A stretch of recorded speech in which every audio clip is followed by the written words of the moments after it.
say hello to the newest member of our family, Appa, our adventure van. Meet Cybertruck.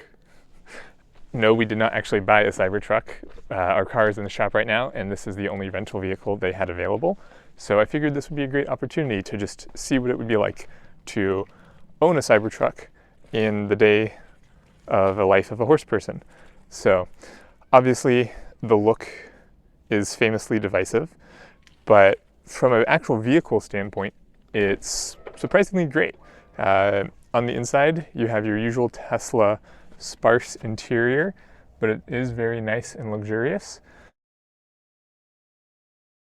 Probably the most shocking thing is the lack of any sort of stocks. So all of the buttons from turn signals to windshield wipers are on the steering wheel. We've had the car for about a week, and honestly you get used to it pretty quickly, and mostly the car drives itself.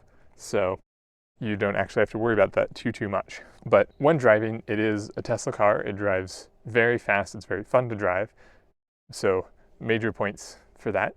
And you know, you get full seats in the front, and you also get quite nice expansive seating in the back, including a touchscreen. So very capable in terms of passengers. But that's not why you came here. You came to learn more about the Cybertruck and horses. And this is where it gets complicated. You see, the Cybertruck does have a tow hitch, and it is rated for something like 11,000 pounds of towing, which is pretty fantastic.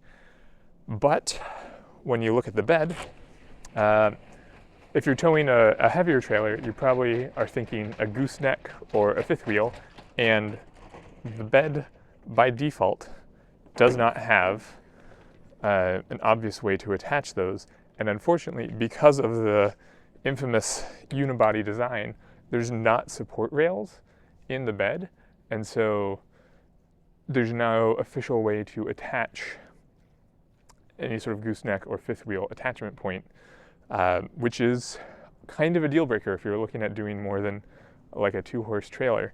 So that's just a big thing to keep in mind.